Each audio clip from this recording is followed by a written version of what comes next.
Good morning, everyone. Welcome to the fifth webinar in our 8-part webinar series, Communication Strategies for Community Outreach and Education.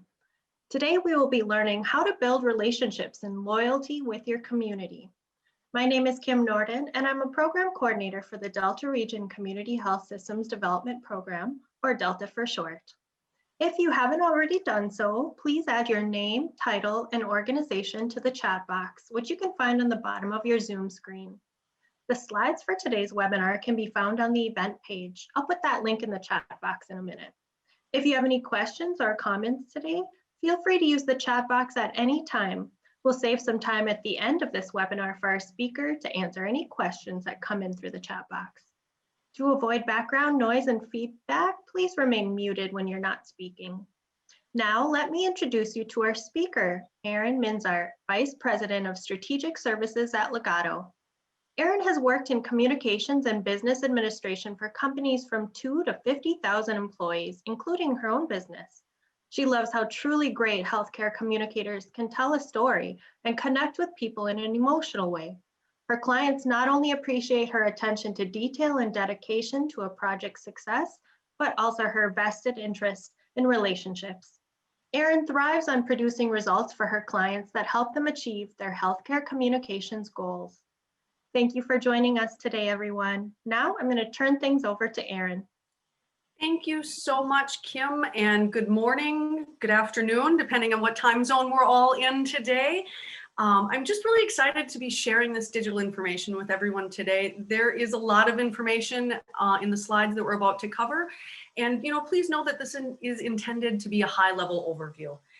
We'll stop periodically to ask some poll questions, and I've made sure that there's plenty of time at the end for any questions that do come up. I have learned in my experience presenting on digital, the skill set is very varied. So we want to leave enough time for questions as we go through. So with that, let's review what we're going to go over today as it relates to using digital platforms to build loyalty and relationships within our community.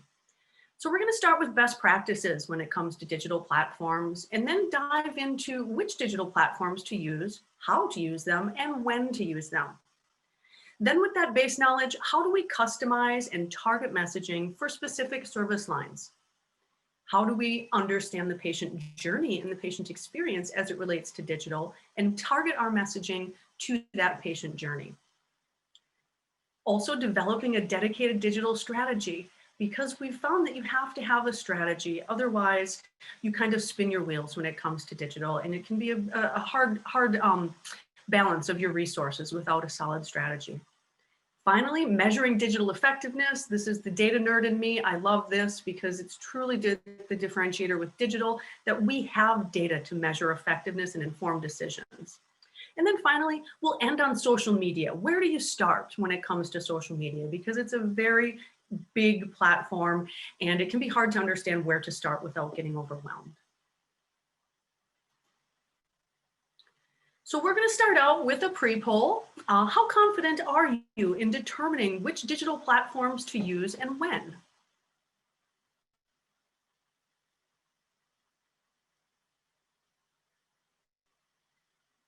I love the real-time results. Yes, definitely. I like to see a see lot of participation already. 44% voted.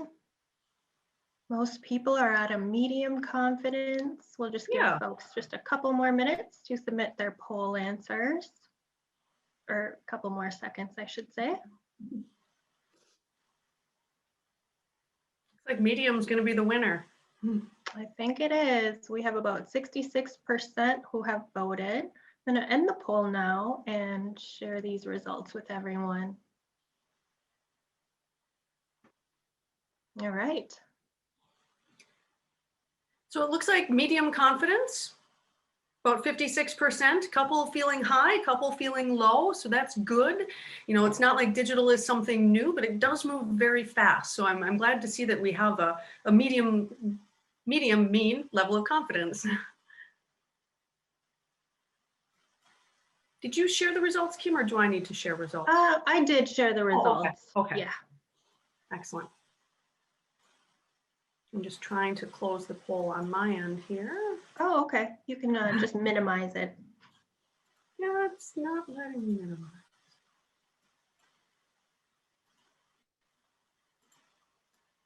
Now, for some reason, it's kind of just stuck on the middle of my screen here in the poll. Oh no. There we Usually go. there's that. Okay, good. There's that technical issue that we're all so Right. dear with in our technical Zoom world now. It's kind of reassuring to know that people just have technical issues now and we get through it. So knowing that we have that, medium confidence, it's digital confidence varies, and understandably, all things digital move very fast, but it's important to keep that pulse on digital platforms because, as we know, digital is not going away and it's, only becoming more important. And as we look at the importance of digital experience, I love numbers. I love numbers on the front end of things and on the back end of things. And 77% of patients conduct an online research before even making an appointment with a physician. So that's huge. We know that they're doing their due diligence and they're making decisions based on our online digital presence without any influence, any in-person influence from us. And this one is really impactful to me. 60% of organizations consider customer experience to be the #1 way to stand out from the competition over the next 3 years. And I think that this hits near and dear, in every asset or facet of our lives. We don't have a lot of time. We don't have a lot of patience. We want that experience to be personalized, quick, convenient, and exactly what we want. And, we can definitely look at this customer experience and how it's aligned with digital platforms and digital growth, which makes it even more important that healthcare organizations become digitally savvy because the digital experience is the patient or the consumer experience these days. Healthcare can learn a lot from other industries on how to use data-driven customer insights to personalize our communication strategies and continue to drive that customer experience that we know is so important. And as we continue today, don't limit your thinking to just your particular organization or even healthcare. The beauty of digital platforms is that they work for any industry because they all focus on that authentic engagement, relevant content, and they offer that ability to target and speak to specific audiences. So where do we start? In rural healthcare, we've found that a solid digital foundation consists of social media, email, blogs, websites, Google Business Listing, which is my personal favorite, search engine optimization or SEO. You may hear me go back and forth between the two, and pay-per-click or PPC. And we'll dive a little deeper into each of these next. So social media, and I think most people have kind of a love-hate relationship here when it comes to social media, personally and professionally. And while it can seem very overwhelming, we have found that social media is becoming even more important to our clients and to healthcare overall during the pandemic. There's a need to convey important information, and there's also a need to connect and provide reassurance and confidence in a time of chaos. In our experience, we have found that the top 3 platforms in healthcare for social media are Facebook, Instagram, and Twitter. But when I say this, please know that it doesn't mean you need to be using all 3. When it comes to digital and social media, it's so important that you're realistic with your resources of time, resources of budget, because it can be time consuming. So you need to be really savvy and have a solid strategy. And honestly, it's better to be on one platform and do it really well than spread your resources and your content too thin. Social media is a lot of work, like I said, so it's important that you're strategic so you don't lose time and resources.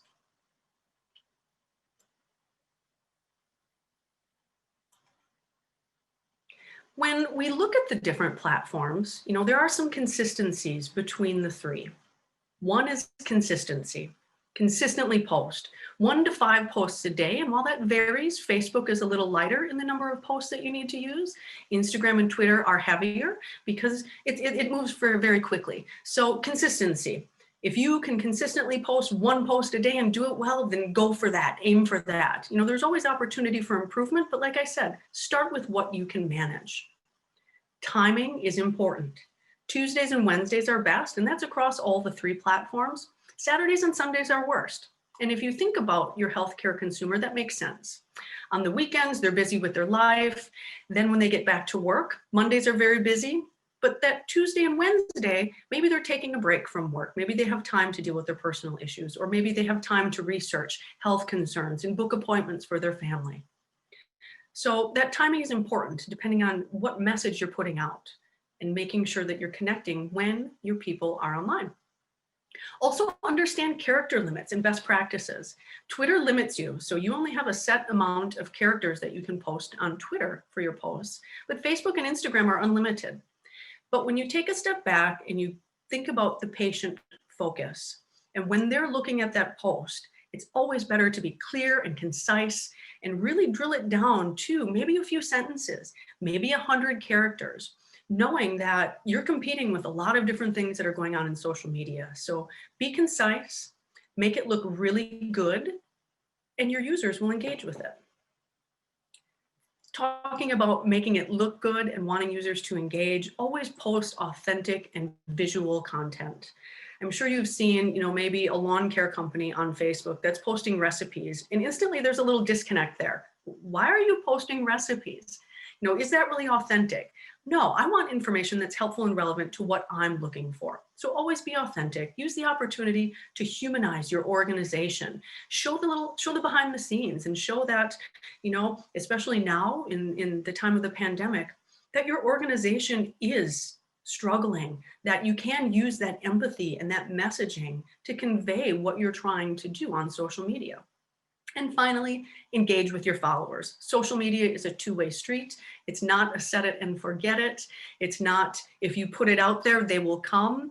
You have to put it out there and you have to engage with them, because people want that sense of community and connectedness. And especially in healthcare, if they're asking questions, they want answers. And within each social platform, you are measured on how quickly you do respond. So that is all part of the algorithm, is that engagement on your end. The next platform is email. And again, with email, just like social media, consistency is key. Aim for maybe 1 or 2 emails a month. Email is a little more intrusive. You're going into somebody's inbox, and think about, as you're going into their personal space. So you don't want to overwhelm them, and you want to provide them with something that's really valuable to them. Again, timing is important. Tuesdays, Wednesdays, Thursdays, get the best open rates. Think about yourself on Monday. You get into the office, you're overwhelmed, you're catching up. That's not the best time to be receptive to an email message. Fridays are the same. You're hustling to get done. You're thinking about the weekend. You're not receptive to that message. But on a Tuesday, Wednesday, or Thursday, you are. So you may open those emails more frequently. Just like with social media, we want to balance information and entertainment. Don't be too heavy on each, but position yourself as humanizing your organization again. Maybe show an award you recently won, or celebrating employee anniversaries, new services. So think about it as a balance, and always put yourself in your patient's shoes of what do they want to hear from your organization. Every organization wants to promote safety and quality and best practices. But when you think about your patient or your consumer, they want to know the more human side. Why? Why are your quality scores high? Why do your employees love to work there? What motivates you to come in every day, especially right now in a time of chaos? Those messages can be really powerful to help connect the community with your healthcare heroes and drive that empathy that we need right now. Keep it short and sweet. Again, you're competing with a lot of other things in people's inboxes. So keep the email visually appealing, keep it short, but understand that there's full detail in the click-through destination. So when I say that, if you're looking at the email, there may be an article in there about a recent award that your organization won. When I click on that, then I can go through to the website and I can read more, and I can see more pictures, and I can really become more immersed in it. So if you think about email is to convey, small bullets and blurbs of information to capture attention, but that goal is to get them to click through to the destination. The third platform, as we look at digital, is your website. And I know I said that Google Business Listing was my favorite, but I go back and forth between websites and Google Business Listings because your website really is your organization's 24/7 front door. And if you think about it, it's the hub of all your digital efforts. It's the destination. Everything that you're doing digitally is driving back to your website. So it's really important that that destination is following website best practices. Most importantly, when you look at a website, make sure that it's simple, it's easy to use, and it minimizes the clicks. Nothing is more frustrating as a user outside of healthcare or even in healthcare when you can't find what you need. And especially in healthcare, there may be some urgency and there's additional stress and worries about maybe a condition. And making the website experience easier helps lower that stress level, lower the anxiety, while elevating your organization's appearance. Use patient-first language and journey mapping. When we say that, put yourself in your patient's shoes. Speak in terms they understand. They may not be familiar with all the technical jargon that the medical community is, so the website is a place to bring it down to their level, to help them understand, to put them at ease, to provide information, and understand when we say that journey mapping, what are they doing when they get to your website? And what do you want them to do when they get to your website? You often have to tell a user what you want them to do next through calls to action. Click here to learn more, download, visit our blog. So by telling them what to do, you help them in their journey. Ensuring mobile responsiveness. I don't think this is a surprise to anybody in 2020. Mobile is king. We are all on our phones, and there's nothing more frustrating when you're trying to find information quickly on a phone, especially if it is a medical situation, and that website isn't responsive and you can't find what you need. It just adds to frustration. And it also gives you a little ding when it comes to the Google algorithm, because Google wants your website to be responsive. They want it to be a great experience. Google's goal is to make the visitors of your site happy by providing a really good experience. And there's always some quality scores that are going on in the background with the Google algorithm when it comes to your website. So these best practices really help put your website in great shape. And you're going to hear me say Google, and really it's all search engines. I tend to use Google because Google has about 80% of worldwide web traffic, and it's just easier to say than Google, Bing, Yahoo, and things like that. So if you hear me say Google, just know that we're talking about search engines. Posting blogs and news updates frequently. This is a best practice for websites, not only to provide content for your site visitors, but again, it's a signal to Google that your website is being updated. Your website is relevant. Your website is reputable. Google loves fresh content, and they're crawling your website constantly to look for this fresh content. Using analytics to inform decisions. This is huge. Using Google Analytics, you can understand what people are doing when they get to your website, how they're getting to your website, and you can find some gaps in there where you can address situations to improve your website performance. And we'll dive deeper into Google Analytics in a few slides. Also, understanding key SEO components. We're going to dig a little deeper into this also, but search engine optimization is really, how your website is found online. And again, it's bridging the gap between what people are searching for and how Google is providing that information. So making both entities happy is best practices when we look at SEO.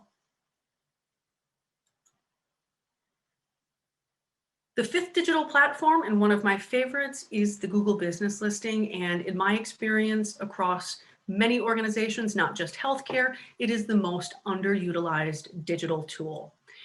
Your Google Business Listing is kind of becoming, your website, kind of almost a microsite. Instead of going to your website to find information, people are using that Google Business Listing to find that helpful information really quickly, especially on mobile.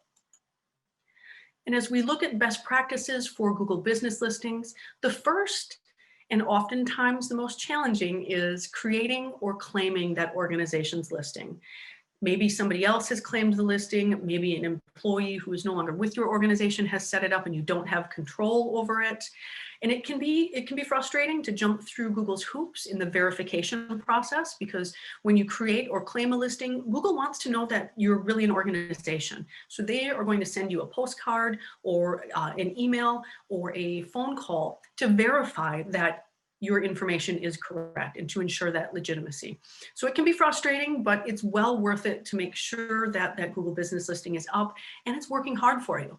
So once you have the listing under control, it's either claimed or created, you want to fully leverage it by making sure you list your services, your hours. There's even an option now for COVID updates where it has a call out if there are COVID updates to maybe you're using a different entrance or certain services may not be open right now. And also, posting photos. So when people are looking for your organization, maybe they may not know what entrance to look at or what entrance to use, but those photos give that reassurance of, okay, I understand, where the building is, or I understand what the waiting room looks like. And also a great thing with Google business listings is you can post to them similar to social media. So you can create nice graphic posts with click-through destinations and compelling copy that will drive through to your website and capture attention before they even click through to your website. Something that is very important with your Google business listing is making sure the data on the listing, your hours, your services, your locations, matches the data that's on your website. This again is part of Google's quality score in making sure that there is consistency across this. They rank your digital presence based on consistency and relevancy of information. There's hundreds of different factors, but when you drill down to the core, making sure your information is consistent, it makes sense because Google wants to know that everything is in great shape to show the people your information when they're searching for it. Google's goal is always to make the user happy by providing them with relevant and accurate content.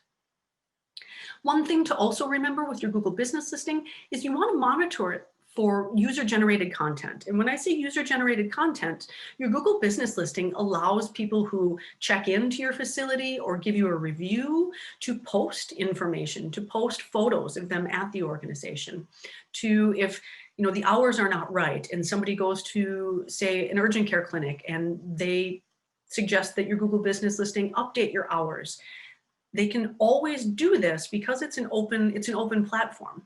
But Google gives you the ability to see these updates when you log into your Google business listing and confirm them. And if they're not correct, they're not posted. So it's always a good best practice to just take a look at that Google business listing once a week. It doesn't take a ton of time, and you can just make sure that all of that information is up to date. Again, that Google quality score is so important, and all these tiny little things that seem almost silly at some points, they all add up to that online presence. Here's an example of a Google business listing. So when I say you can add photos, you can add information, there's reviews.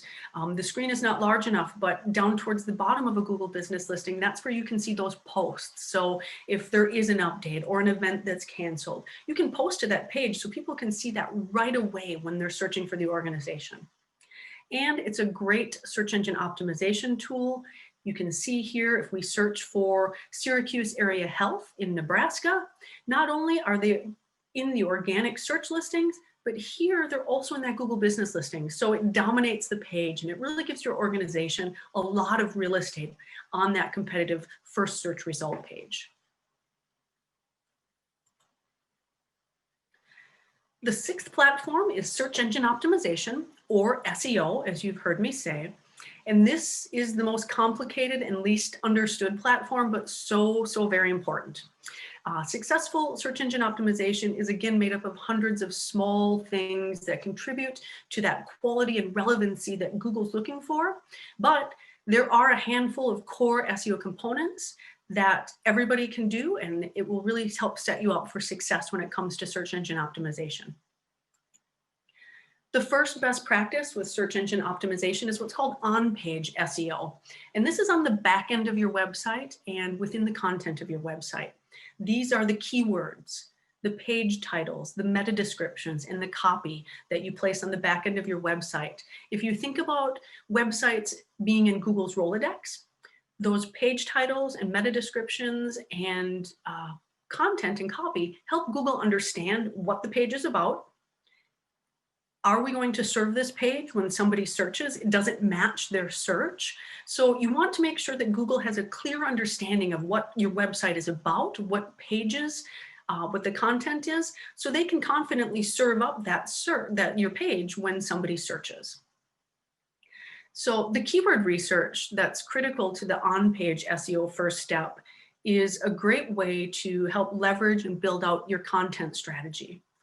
After that keyword research, knowing what people are searching for and knowing the importance of which word is more relevant to people searching, you can use that in your content strategy. You can build blogs around these keywords that we know people are searching for. You can tag your YouTube videos with these keywords so they're also shown when people are searching. You can update your website content to make sure that the keywords are carefully placed on the website so there's enough keyword volume, but not too much that it's what's called keyword stuffing, because Google will ding you for that as well on the algorithm. Making sure that your images have alt tags. So when somebody searches, your photos become searchable based on those keywords and based on your organization. And something that I really like, and it's a super smart keyword strategy, is adding FAQs to a website. And what you can do, knowing what people are searching for and using natural language search, because we're all using voice search, asking Google or Siri questions. So knowing what people are searching for and using that natural language search, you can place FAQs on the website. So if I am searching for when to get knee surgery, you could have that as an FAQ on an orthopedics page. So that exact search matches with your exact FAQ topic. It's only going to increase your relevancy and your ability for those pages to be shown when people are searching. So FAQs are not only a great way to provide information for people visiting your site, but it's a great search engine optimization strategy to really leverage those keywords. Also important to keep content fresh. Google loves fresh content. It's a signal that your website is relevant and reputable and that you're investing time and resources into your website. So that only helps your quality score when it comes to Google. And it's something that if you do have a blog and people are used to looking at your blog or your newsletter, they expect that. So, that expectation of fresh content is a great customer satisfaction tool. The linking strategy suggestion, this one is also a great SEO signal. It sounds a little more complicated than it is, but what a linking strategy is it's making sure that there are links sending traffic to your site. So those are external links to your site. This could be if you're a member of a local chamber of commerce and you have a link on their website back to yours. That's a link to your website. Links from your website. These are links that send traffic away from your site. And that seems a little counterintuitive, but if you think about, so say, it's February and we're writing a blog on Heart Health Month. A good link would be to the American Heart Association. If you want to learn more, check out the American Heart Association. So it's a relevant site, it's a reputable site, and that's a great signal that there's traffic going to your site and from your site from reputable sources. The third is an internal link. That's a link within your site. And think of this as really, the evolution of the patient journey. So let's say we'll use the American Heart Association. I'm looking at a blog that you have that talks about Heart Health Month. And maybe you want to be talking about nutrition and dietary services. Learn more about how you can eat a heart healthy diet on our dietary page. So that's an internal link. It's a link from your blog to your website, somewhere else in your website, to give them more information. And this encourages people to spend more time on your site and learn more about you. And these are all, again, great signals for Google that your website has the information that people are looking for. Finally, site load time, and I think this is common sense these days, but it's so important to have a fast and responsive website that loads fast, especially on mobile. Google is starting to take into consideration people's mobile sites as they rank them over the desktop site. So if you have more traffic to your site on mobile, Google's going to say, okay, well, we want that mobile experience to be in tip-top shape. So they're going to rank your site and give you a quality score based on that mobile site. So it's so important.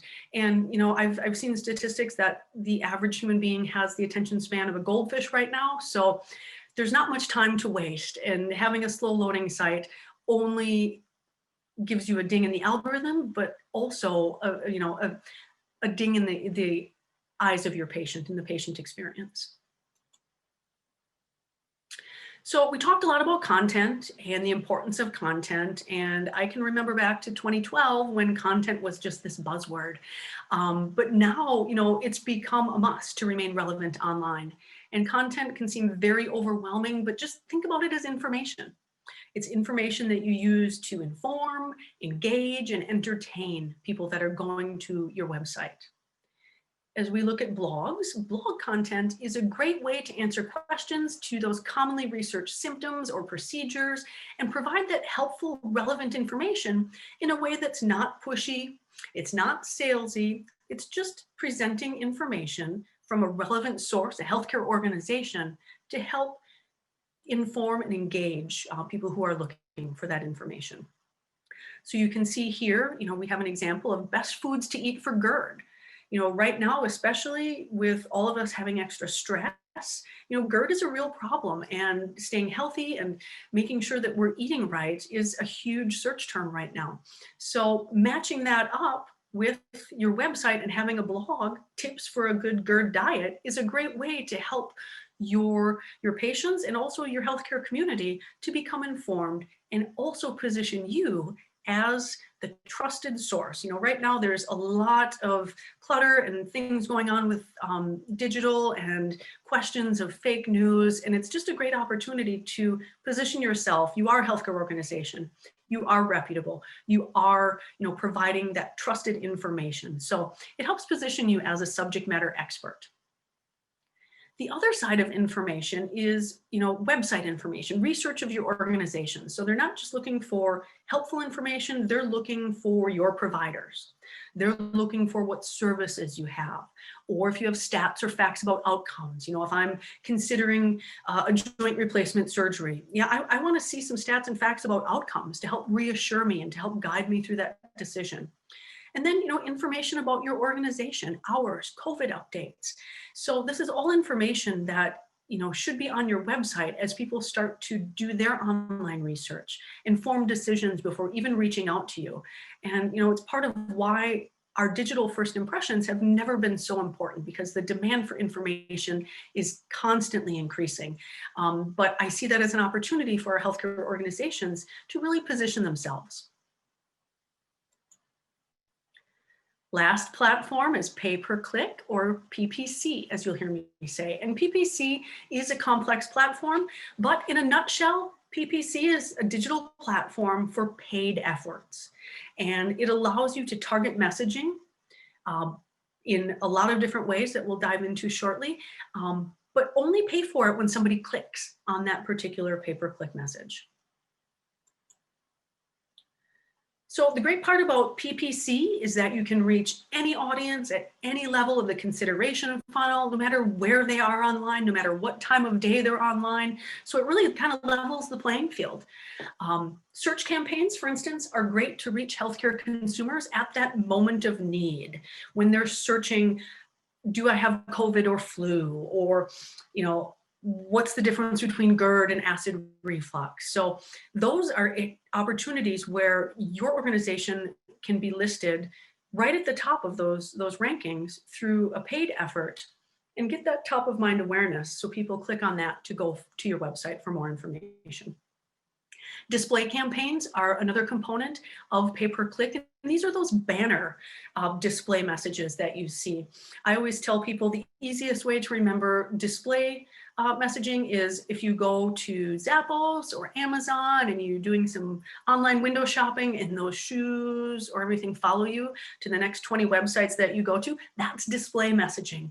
And the reason that display messaging is so powerful is it drives that image awareness of your organization, and that message recall. We're all very busy. You know, I may be considering something and I go to an organization's website thinking, okay, I'm gonna, you know, book this service appointment right now. But I get distracted or I forget.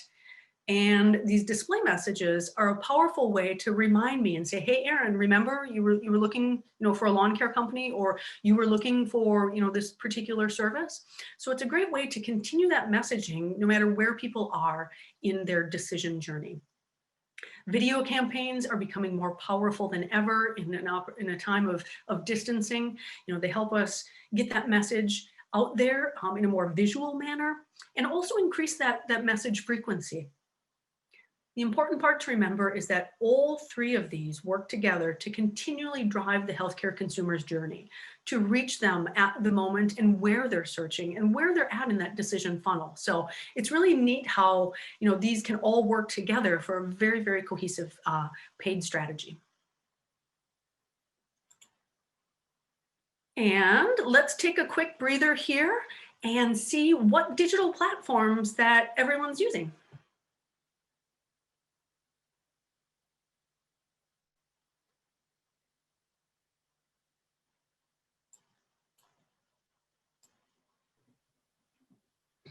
All right, it looks like we've got about 20% of people who have voted. Websites, for sure, 100%. Awesome. Social media. No one says that they're using blogs right now. Give folks just a couple more seconds here. Email, of course. Mm-hmm. Only one person is using pay-per-click. All right, I am going to share these results now. Can you see those? I can. All right. Awesome. So I love to see that we're very actively engaged in social media and email, blogging. I'm going to convince you by the end of this, we're all going to be blogging, just because I think it's so important. Website, love to see that we're 100% engaged in websites. You know, that's just a must in 2020. Google business listing, I would love, you know, to have some opportunity for improvement there. Search engine optimization, like I said, that one's a lot, but definitely, you know, there's some ways that you can start an effective search engine optimization strategy in a reasonable manner. So yeah, good. I'm happy with these results. It's always varied, but I'm glad that we all recognize some similarities here.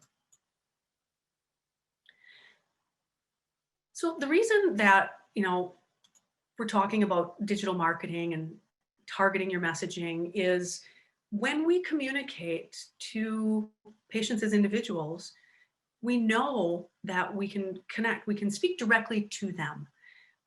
We can target our messaging because we know that people will feel more connected if we're speaking directly to them. And you know, we'll talk a little bit about multi-generational. I know we've talked about that before, but each generation has a different goal in feeling connected and wanting to be reached. So digital really allows us to segment out those demographics and treat them as individuals. One of the true differentiators of digital platforms are the targeting capabilities. And you can see here how you can reach out to somebody searching for symptoms like sharp pain in their back or side. And you can drive them then to learn more and schedule a urology appointment based on that. Or you can see here on social media, you can connect with patients and let them know through a great message and a great image. I mean, I look at that and I think, oh, wow, I miss summer. So instantly I'm drawn in and I'm going to read more because I love that image. But you can let them know that they don't have to drive hours for orthopedic care. So through targeted messaging on the right platforms, you can really help your message stand out and connect with those people at that moment of need based on their demographics. So as we look at using patient demographics and targeting our message to reach them. You're going to hear me say moment of need and reaching them where they are. And that's really the beauty of digital platforms, is you reach them wherever they are. If I'm on my phone in the car, or I'm waiting, to pick up a child, I have 20 minutes to quick research something online, you can target somebody then. Or, if somebody is searching for more information, or, again, that moment of need. And I feel that that moment of need is so important in healthcare, because people are searching for symptoms and help and information. So we know that, and we can get that message to them right at that moment of need. It's that relevancy and the immediacy that is really, to me, exciting about being able to target digitally. And again, leveraging what we know about diversity within generational, cultural, and bilingual audiences. For instance, as we learned boomers want to be engaged. We want to engage with the boomers because they're searching for information on a website or Facebook. Whereas Generation X wants to be connected. So we want to connect with Generation X, help them care for themselves and possibly their aging parents as the sandwich generation. We know they're very busy. Provide them with a convenient experience. As we look at millennials, we want to instantly inform them because we know that they don't have a lot of time or patience. And we know that that passive communication and that pull messaging is so important when it comes to millennials. They're searching for the information. And the question that I present to organizations, is your information there when they're looking? Are you ready at that moment when they're looking to be served up? And then, personalize it for Generation Z. Give them exactly what they want. They want, again, a convenient experience. They want to feel personalized.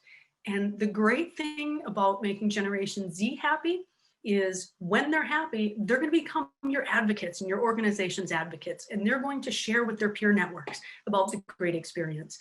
Because as we get younger into the generations and the demographics, that online sharing, that peer resource, those reviews, that is key into how these generations inform their decisions. So when we understand these different patient demographics and how to reach them, we can continually reach these different generations, because we know that, while we may have, in an organization, a very older demographic, that's not always going to be the case. And as digital moves very quickly, organizations need to move very quickly with the trends and being able to match the needs to patient demographics and information.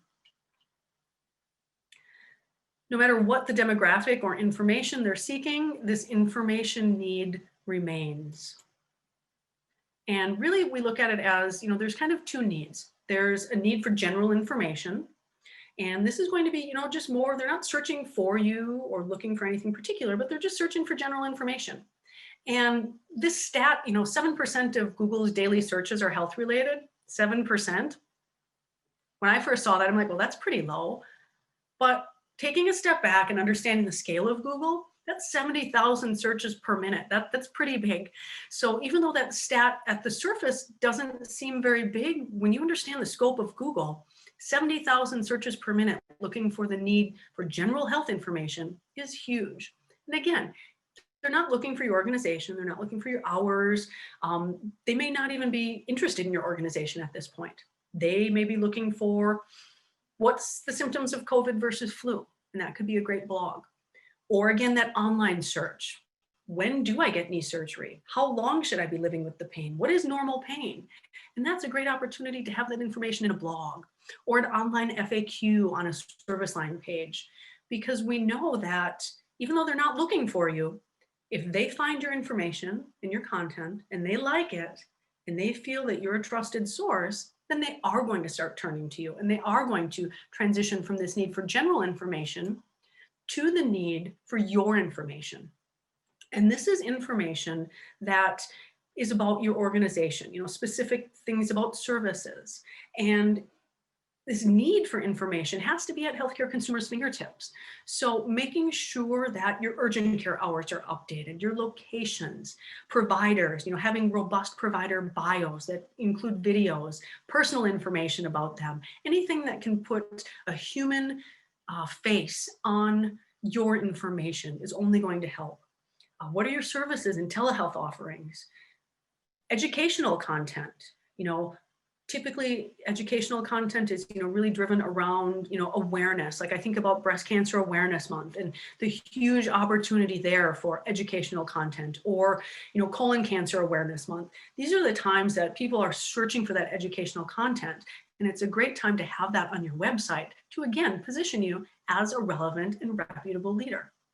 And finally, something we're all near and dear with right now, safety procedures and COVID updates. It happens quickly.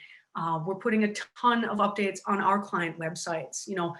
It changes daily. So that need for that information is not slowing down at all. And it's a balance of general information to position your organization, but then that information about your organization so they can help continue to make their decisions online before they decide to become a patient.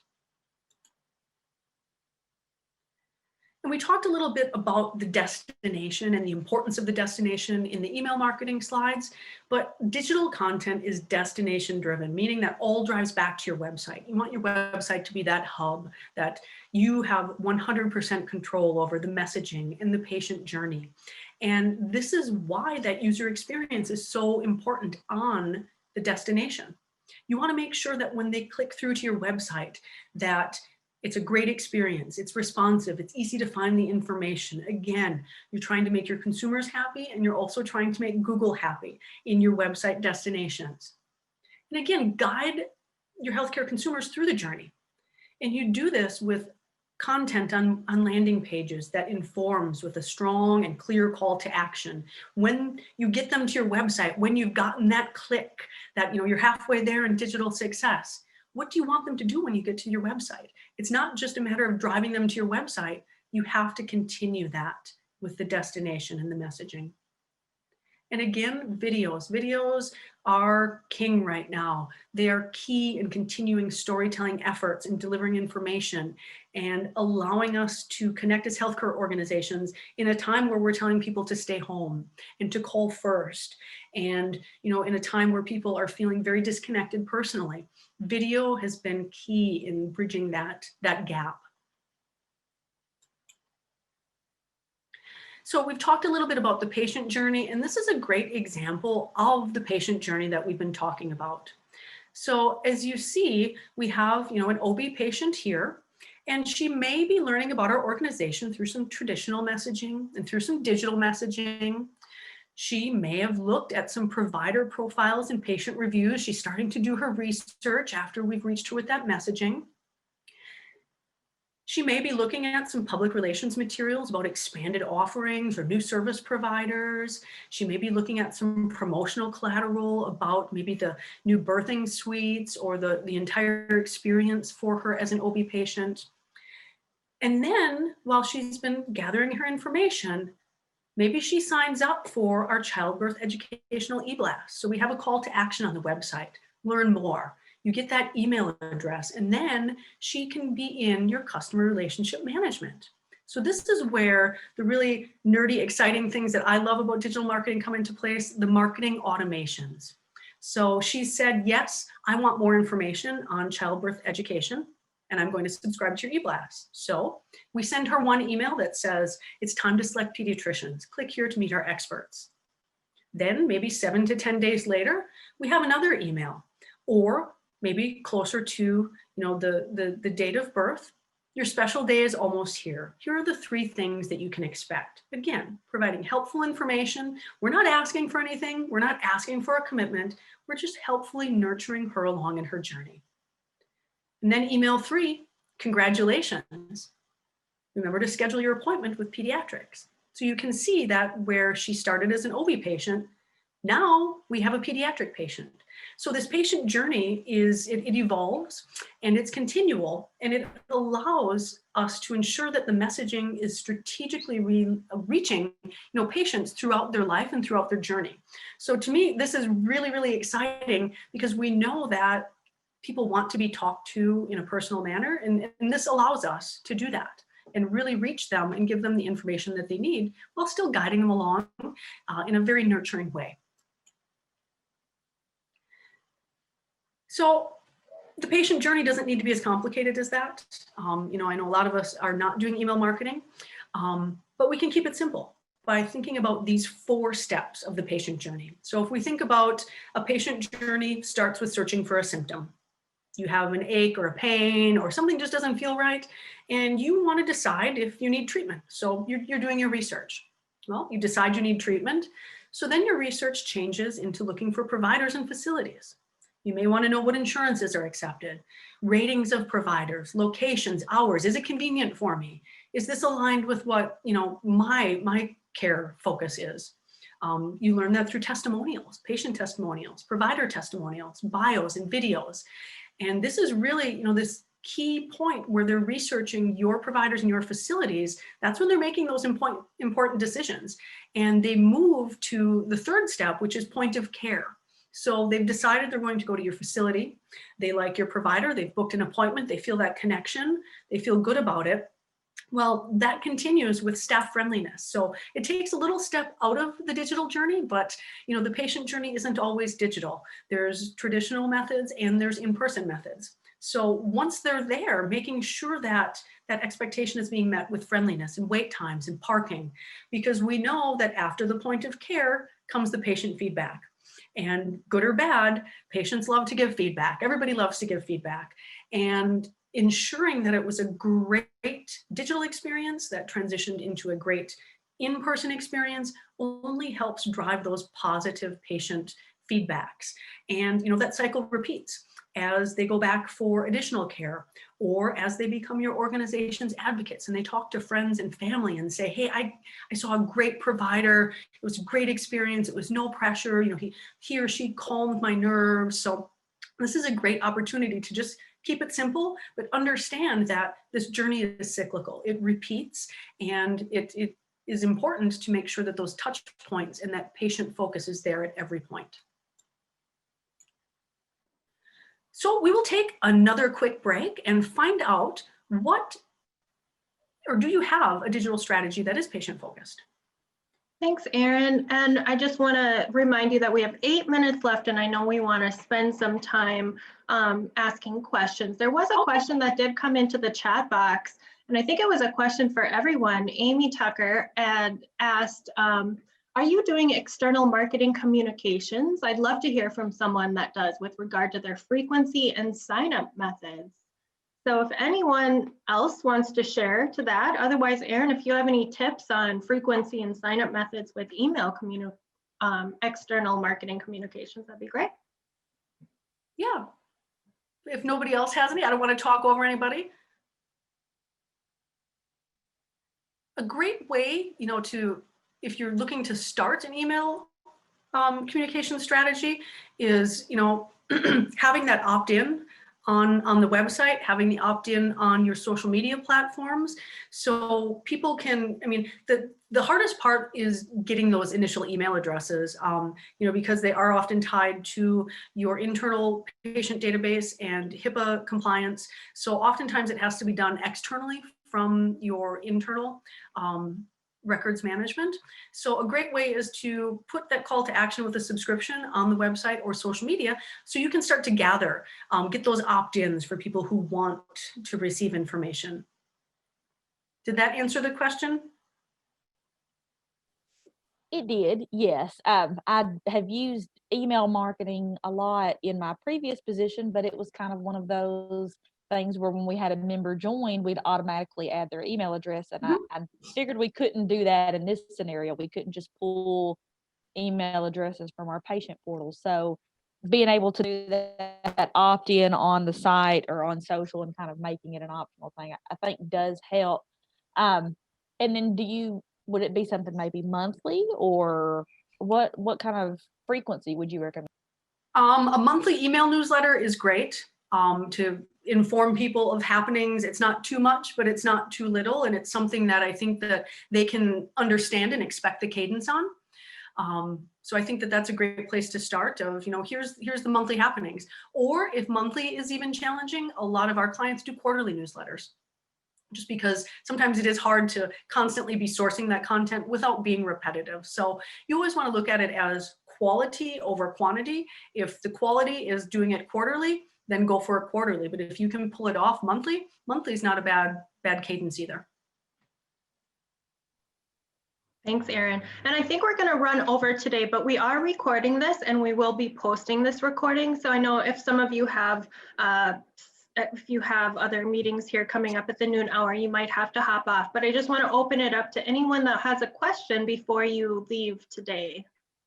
And you can either put a question into the chat box and we'll hit it later, or you can unmute and ask it now.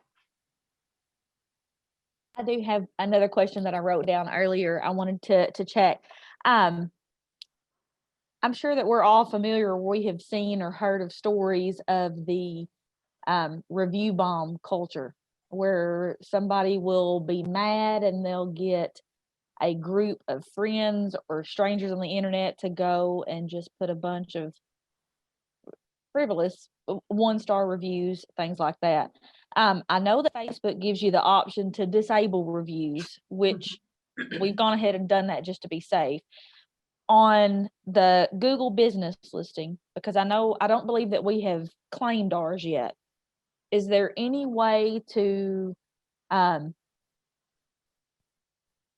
remedy inaccurate reviews without censoring? And you don't want to censor a legitimate negative review, but to kind of protect yourself from those things happening. Yeah, that is a great point. It is such a double-edged sword of our current digital culture. But when it comes to the Google business listing, you can't turn off the feature, but what you can do is you can respond to the comments, and that is public. So if somebody is looking at your reviews and there is a negative review, they can see that your organization responded to address it, to mediate it, or to take the conversation offline. That's usually my suggested strategy. If somebody is being a cyber bully or what we call a troll on social media, and they're picking and they're poking and elevating the conversation, trying to get a rise out of it, address the situation, address it publicly. Thank you for your feedback. I would love to communicate with you, give you a call, or we can take this to Messenger, or please give us a call and we will address this. So it diffuses the situation from the person who wants to have that escalation, but then it also shows people who are looking that you're like, well, they are using this opportunity to address potential situations, because not every negative review is unbased. So showing that you're addressing it is great, but then definitely taking that conversation offline to mediate the situation is what we recommend.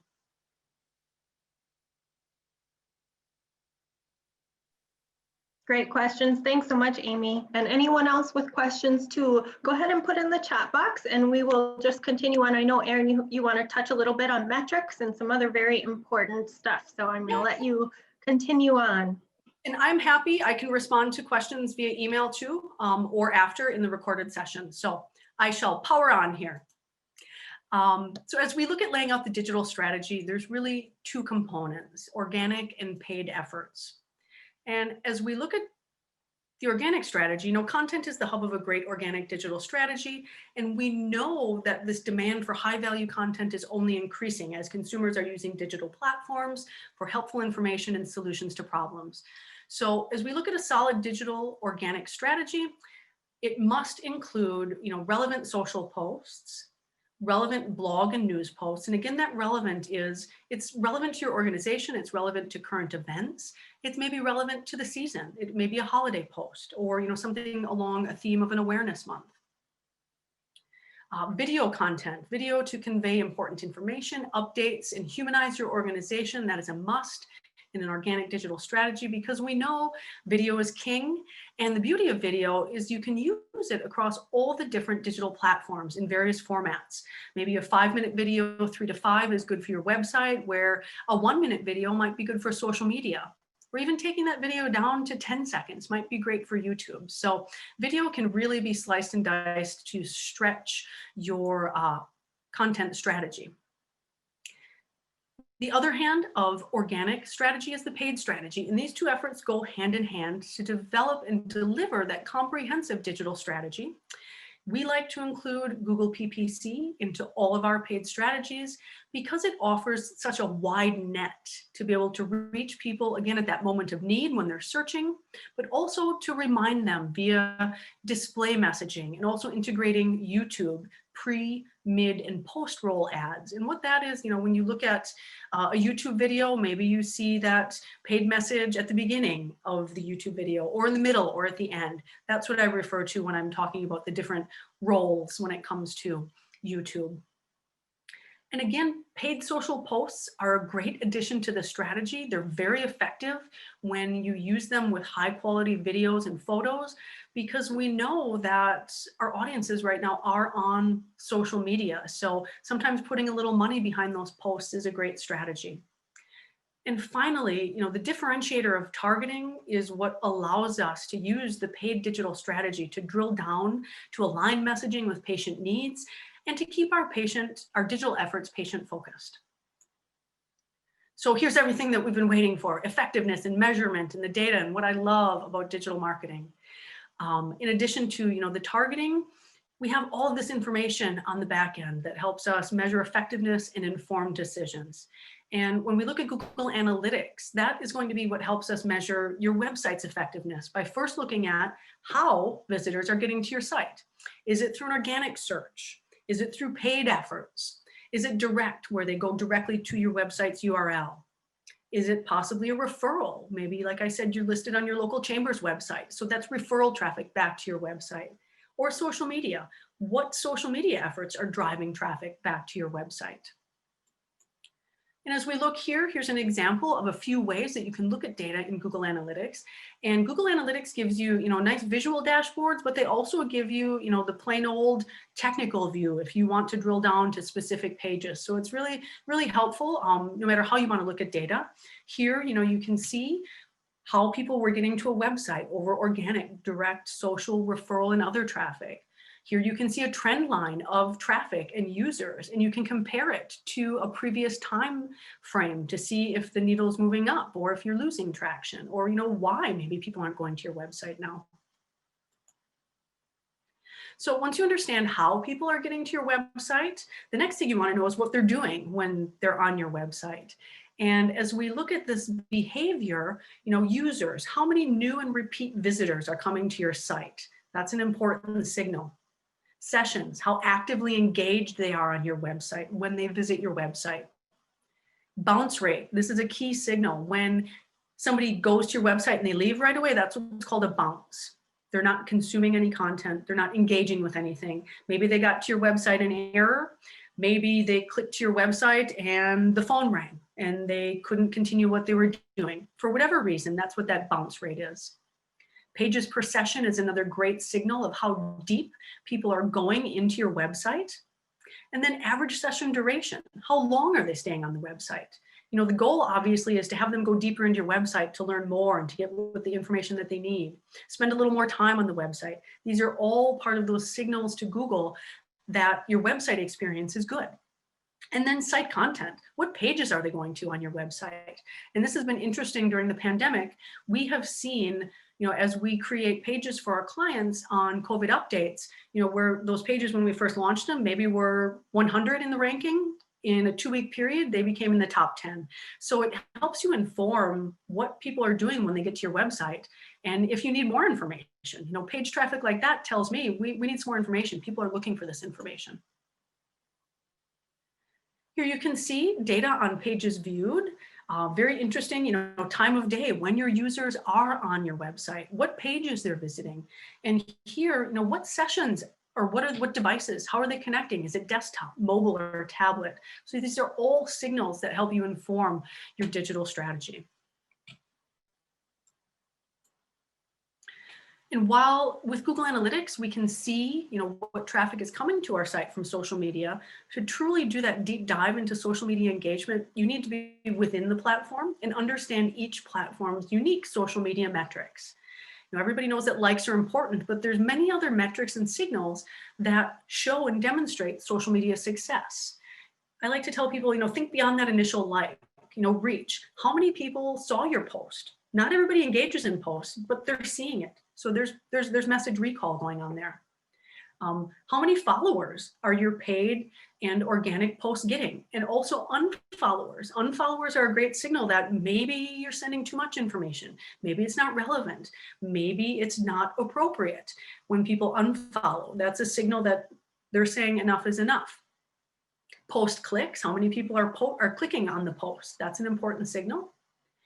Engagement, to me, this is the most important. Reactions to your posts, comments and shares. This is the best signal because, again, social media is about engagement and that sense of community and involvement. And engagement is that ultimate goal that you want. And the algorithm does favor this. They want people to engage in your posts. Facebook, just beyond that initial like, if people share and they comment, that's a better signal to the algorithm. And then finally, sponsored posts. If you are putting some budget behind your social media posts, what is that cost per engagement and cost per click? And it helps you really inform, that ROI that we know is important. Here, again, are some examples of, social media metrics to be familiar with. Here's just a quick snapshot of, engagement over time, reach over time. You can see if there's an increase or a decrease. This is something that I love, to see when your followers are online. So here we see a peak, between, around 6 o'clock. So we want to be posting before that peak. So your posts have enough time to gain a little traction, but still also be relevant in there when your visitors are online. And then finally, drilling down, looking at posts. So here we have a promoted post. How much engagement and how much traction did we get on that versus, say, an organic post? And was it a link share? Was it a photo? Was it a video? So these are all things that can help inform your strategy by looking at what is successful. So when we look at social media, where do we start? Remember, take the time to do an honest assessment of your resources and make sure that you can support the social strategy that you want. And these are the resources of budget and time. And a good rule of thumb is to budget 1 hour of time for each social media post. And that's from start to finish, brainstorming, copy development, image sourcing, proofing, all the way to, even engaging. So once the post is posted, you have to have time and resources to engage with your audience. And it seems really like, wow, an hour per post, but it's true that you have to be able to dedicate that time. So if that means you post 3 times a week and do it really well, that's what you do, because that's going to be most successful for you. So when we think about where we start where our audience is at. And in rural healthcare, that's often Facebook. And using your resources to become that trusted source of information, balancing out information and entertainment. We know that not everybody wants to be sold to, and oftentimes we turn to social media to kind of check out a little bit and maybe be entertained and informed. But there's ways that healthcare organizations can do that and still position themselves. Again, be realistic to set yourself up for success, but be flexible with trending information. I'm pushing, planning and strategy and content, but don't be so rigid that you can't be ready if there's something that's trending in society right now, or there's a current event, and leave time for those in the moment posts, or something great happened at your organization, or something that you really want to celebrate. Make sure that you allow enough time in there to be flexible with your content calendar, especially in a pandemic, because things are changing. So understanding you can't be totally rigid is important. And one final note on social media is, be mindful of those emerging demographics that we talked about and the power of social media for employee recruitment to demonstrate your culture. And, we know that many rural healthcare organizations have older populations, and some feel that they don't need to be as digitally savvy, but social media is where that young talent is, and that's where those emerging patient demographics are. So it's easy to think more in the moment and not big picture, but be ready to expand your social media strategy based on market information and service information that you have about growth of your organization. So we have in here, another, what are you excited to try? And I don't know if we want to skip the poll, Kim, if we are going kind of. Yeah, we've lost about half of our participants here. So I think I'm going to pull up the last post poll right now, and I'm just going to open up the lines for anybody that has any questions for Erin or questions for each other, tips to share with each other, or anyone that wants to share any feedback about today's presentation and what you learned. So you can feel free to unmute or put anything into the chat box. Erin, I had a question. You didn't mention LinkedIn or YouTube in the beginning when you were talking about those platforms to use. Are those good platforms to use? Yes, LinkedIn is great, especially for recruitment. What we find is in rural healthcare, there is, your patient audience isn't on LinkedIn, but you're always looking to source talent from either larger markets or, different talent. And that LinkedIn presence is very important as, people are doing their research. LinkedIn can be another untangling, so to speak, because it's tied to users in your organization. So there might be that process of going back and claiming your listing, becoming an admin on the listing. So there is often a lot of untangling based on who set up the LinkedIn profile, but it is, very important to demonstrate the culture of the organization when it comes from a hiring perspective.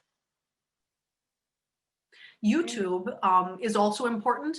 And I think, YouTube goes hand in hand with, your website, because as you're adding videos to your website, you don't want to be adding, that big, large file to your website to slow it down. You want to be using a link, either YouTube or Vimeo. So that bandwidth is being used on that platform and not taking up your website resources. So YouTube is really, really important. Any video platform actually right now is very important because it helps bridge that gap right now that we have of not being in person and feeling disconnected and wanting to have kind of that personal connection in a very isolated and digital world right now. Thanks, Erin. And I wanted to share in the chat box, Amy added a couple tips for us. She said Facebook times are always in PST, Pacific time, so adjust your time zone accordingly. And then she also said that LinkedIn has evolved and has a feed feature now, and they post to it for some of their regular posts strictly from the angle of showing our activities to potential employees. That's Thanks, awesome. Amy. Yeah, I love to hear that. All right, any other questions from anyone? And like Erin said, her contact information is in the slides, and you can also contact us at the center if you have any questions, and we can help you get in touch with Erin. Erin, thank you so much for this presentation. It was full of great information, very useful information. You are welcome, and I apologize that we ran over on time. It's so typical with digital because there is so much information, but reach out if you have questions. I'm happy to explore, dive deeper into topics and, address individual questions as they come up. Great, thanks. Thank you, everyone. We'll see you next week.